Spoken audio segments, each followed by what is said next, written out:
Hey there, welcome to another episode of Gamer Mom Marketer TV. I'm your host, Jennifer Patterson, and we are here to help you unlock your online marketing master achievement. And today I wanted to talk about strengths and weaknesses. You see, we all have different strengths and different weaknesses, and it's best to focus on not only building up your strengths and making them even stronger, but also to try and refine those weaknesses so that they don't become a hindrance or a weight that stops you from achieving whatever it is you're trying to achieve. So I'll give you an example. I took a life languages test that it helps you pinpoint your preferences and not just your personality, so to speak, but the languages of life that you speak. And they have it broken down to where there are 7 life languages, and everybody has a little bit of all of them, but your main focus is to figure out your top 3 and how they influence everything you do. So my number 1 language is what they call a responder.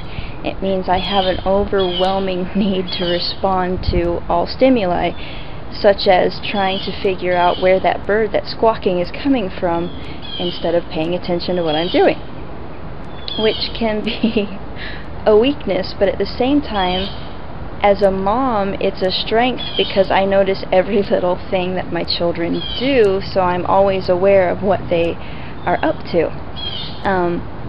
But it also means responders tend to feel things about 10 times deeper than most of the other languages. So if I'm not careful, because I wear my emotions right here on my sleeve, I can be very easily hurt or offended, and so I have to constantly stay in an attitude of it's not personal and just don't take it that way, and understand that, you know, people have bad days and oh well. But on the flip side, my second language is what's called producer. Now, a producer's overwhelming urge is to be productive. So, I'm making videos daily because I have decided to video market, so I'm going to be out here daily. But what it also means is because I am so highly productive, it can be easy for me to judge other people as lazy for not being productive, and it doesn't mean that they are or they aren't, and it shouldn't be my decision to judge. So I have to keep in mind not everyone's a producer, and they're not all going to be prodded to be highly productive.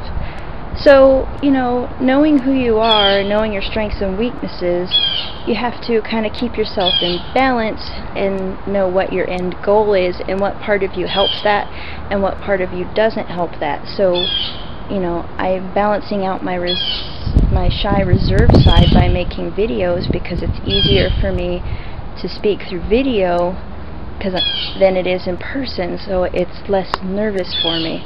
In person I might get all scared and lock up and go blank because I don't know what to do or say or how to react, which I've gotten over a lot of that, but in the beginning that was a problem for me. So whatever it is that isn't helping you and whatever you're trying to achieve, work on it little by little. Don't push yourself to become a polar opposite. Just take little baby steps and work towards improving it so that you at least reach a nice happy middle ground where it may not be helping you, but it's certainly not hurting you. And that is my tip for today. You have a wonderful day, and I will see you tomorrow. Bye-bye.